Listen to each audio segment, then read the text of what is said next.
back to the CPS report, and I'm back with another fight recap of one Friday Fights 58 Superbon versus Grigorian 2. And before I do my recap, I just want to firstly apologize for getting the times wrong. I'm always getting these times wrong, the time zones and when these things are starting. I'm giving the incorrect times, so I just want to apologize for that. But I hope you guys have managed to catch the two events regardless. As always, One Championship didn't disappoint. They had just a phenomenal card. And just great fights all around. And let me start off with the first one. Superbon taking on Marat Grigorian. What a rivalry between these two guys. And a good display of kickboxing as well. I think the first three rounds, it was very clear that Superbon was able to bag those 3 rounds with successfully landing a bunch of leg kicks, chopping down to the body, chopping down to the legs, kicking Marat's arms every time he's defending those head kicks. And just what I noticed that was really working for him, especially in those first 3 rounds, was the step in knee. Every time Marat would try and push him to the back to the ropes, Superbon will just step back, step forward, and then land one of those body knees like on a consistent basis.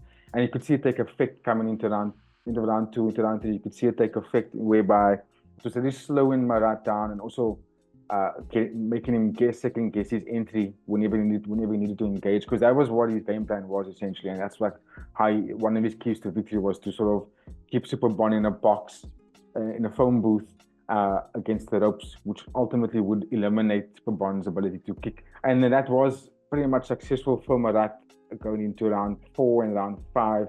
We were successful with that ability to close the gap and maintain Superbon in that phone booth situation. But that's only because I think going into round 4 and 5, you can only imagine how much energy it takes to consistently land that amount of kicks for 25 minutes. You know, it does take a lot more energy to kick than it does to punch. And you could see Superbon tiring out round 4, round 5, but did enough. I think he did enough to secure the victory, and I think it was a fair result. I think, if I'm not mistaken, that puts 2 wins over Marat now in Superbon's favor and 1 Marat. I don't know. I'm not sure why it was Grigorian 2. Maybe this was because the second time they fought in the One Championship, but they fought more than once, more than twice. I think this might have been the 3rd fight. But good display. I don't think that Marat should ever feel discouraged or discredited after losing Superbon, especially in that fashion. It was a close fight, nonetheless. No guy really got rocked or anything like that. It was just both guys defending when they needed to defend and attack when they needed to defend. But I just think Superbon did a lot more in the early stages of that fight, and that ultimately got him the victory. And just a very, very, very good display of kickboxing. Now this sets him up for a rematch, I think, against I keep saying his name in a very odd fashion. Shingiz Alozov. I think that sets up a good rematch for him going into that fight, and that will be a fantastic unification bout. Let's hope that the One Championship can get that fight going in the year of 2024 still. But let's move it down the list. Oh yes, and that's nothing bad for Marat. It's a bit of a missed opportunity, but he can come back. He's young, and I'm pretty sure that he will come back and compete for that title again. But let's move it down the list between Nong-O against Kulabdam for the bantamweight. Not a title fight, it was just bantamweight Muay Thai. And this was just a fantastic fight. These guys were going back and forth. For one stage, you would think Kulabdam was winning. In the next stage, you see Nong-O was going at it. And it was just a good back and forth for 15 minutes. I do think that Nong-O is a deserved winner, just because I think halfway through round 2, round 3, he kind of like stitched himself ahead of Kulabdam. Kulabdam definitely is the one for the future. I think he's going to be a champion in the bantamweight division for sure. He's a very, very good fighter. I think this was a good tune-up for him, for Kulabdam, to see where he ranks himself with the top guys in that division. And if he had to win this fight, it would have obviously set him up for potential either number 1 contenders fight. You could argue this because this was number 1 contenders fight, but it sets him up for a call out. He could have, if he had won, he could be able to have called out at least the top 2 guys in the division, maybe even Jonathan Haggerty in the future. But I think he needs to just fight a couple of more fights before he gets to do it, especially taking the loss now against Nong-O. Nong-O really showed him that this is the level you need to be at if you want to start challenging for the title. But good display though. I think both guys showed the art of 8 limbs. They utilized good elbows, good kicks. They did stalemate in the first round a little bit because neither guy was kind of like stitching, so that round was very difficult to score. I wouldn't want to be a judge in that fight because it was like no one did enough in the first round to sort of set themselves apart to say that round one was mine. If anything, I'd probably give it to Kulabdam just because he kind of landed. Kulabdam just because he landed a bit more in the first round. More leg kicks, more teep kicks, control a little bit more of the distance, but didn't do enough to sort of have significant damage or land significant damage, on Nong-O, sorry. And then round 2 and round 3, you could see Nong-O started pushing under pressure, maintaining the pace, dictating where the fight should go, landing the leg kicks, landing the high kicks, consistently throwing body shots, the hooks to the body, then up to the head again. He did keep Kulabdam fighting from the back foot in round 2 and a little bit of round 3 as well. In fact, most of round 3. And that ultimately got him the victory and keeps him as number 3 in the bantamweight division.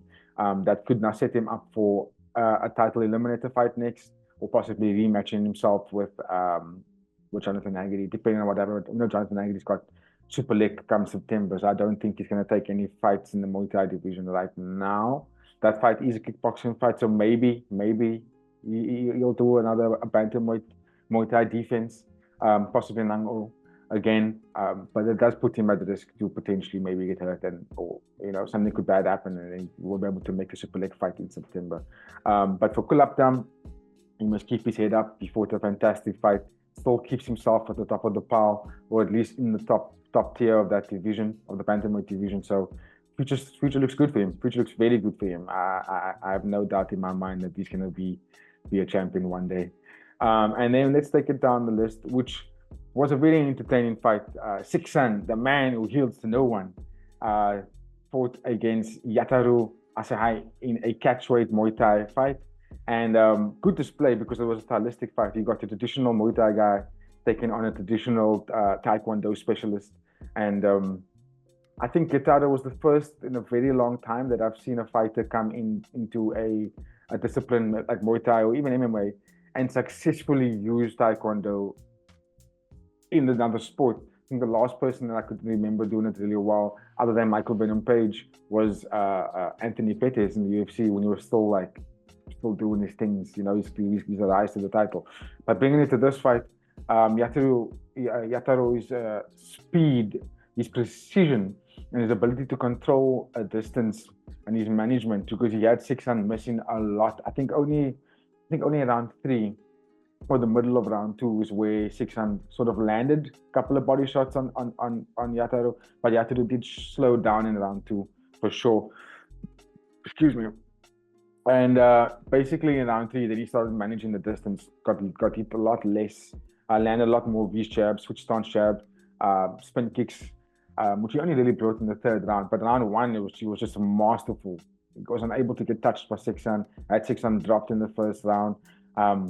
And just like I said, managed the distance so well to the point where if every time he wanted to land it well, he did land. He was landing successfully, and that pretty much got him the victory.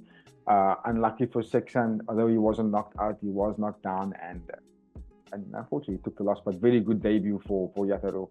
Well done. Let's see what happens going in the future. If he can find himself a weight and then stick in that division, he can give himself a chance to have a run into the title.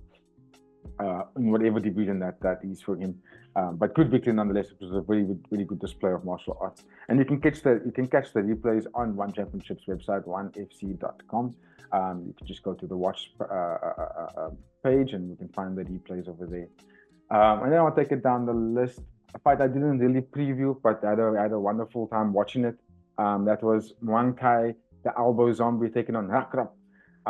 These guys were just going back and forth. Another fight that was probably one of the difficult fights of the night for the judges to judge, because you don't know who was winning it. Both guys got knocked down. Both guys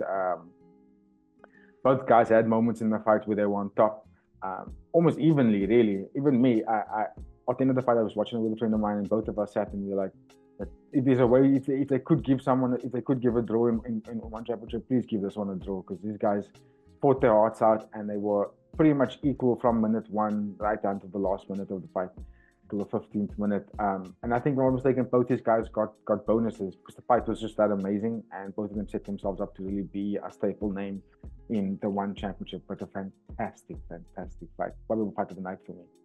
And then lastly, a fight that I want to touch base on is the fight that took place before that. Jaosuayai taking on Kongthoranee. Again, another fight that could have easily ended in the draw. It's one of those fights that whoever the fight went to, the fighter that lost would have a very, very strong case to say that he should have won the fight. That's how close it was. But they gave it to Kongthoranee, which this could just be my biasness saying here, but I did think he kind of deserved it a little bit. His knockdown was a lot more furious than Jaosuayai's, although Jaosuayai also knocked him down. But I felt like Kongthoranee was more in control of the fight in terms of like how much of the fight did he control. I think Kongthoranee controlled round 1. It was a bit very tight. He definitely had round 2, and I think round 3. I think he might have lost that one then. But very, very, very good fight. Also, very good potential for fight of the night. Catchweight fight. So hopefully one of these guys could stick to a weight class and also make a run at the title. And then I just want to conclude off with an honorable mention for Jake Peacock, who took on Kohei Shinjo. Very good fight, bantamweight. But I think what I want to highlight the most about this fight was Jake Peacock's performance while being how do you say, not necessarily disabled, but like pretty much fought with one hand, one arm, and he won. And he's a master. This guy can really, his ability to pressurize fighters to the point where they're fighting, he's fighting in his pace. He didn't get the knockout, didn't get the knockdown either, but he clearly put a master performance on. He landed everything he wanted to land. Didn't lose a single round. The only thing I want to point out, and this is up to you guys out there to maybe let me know what you think in the comments about this. But do you think that Jake Peacock should get his arm wrapped up at least? Because it's not like the arm is gone all the way to the elbow and then he's throwing an elbow. He still has a little bit of his forearm and it's just the bone, and then he still hits with that part as if he's throwing the elbow, but the bone is essentially landing.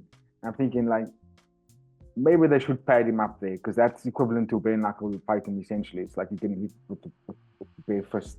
Not taking anything away from his win. I think it was a fair win. Don't get me wrong. I thought it was a fantastic win. I just thought maybe in the future, one time should readdress that for Jake. Maybe consider just padding it up a little bit. It would make the fight a little bit more fair, I guess. Not that it's unfair for either fighter. I just think it's more dangerous to have been hit clean bone to bone versus padding and bone. I don't know. You guys let me know what you think in the comments of that one. But all in all, just a fantastic card for these guys. Brilliant card for one championship, and just really entertaining. I was happy I was able to catch it. But on that note, that is my time, guys. Don't forget to like, comment, share, and subscribe. Hit the notification bell to stay in touch with our latest content and help us get to our first 500 subscribers. On that note, stay safe, stay blessed, stay humble, and I'll see you on the next one. Cheers.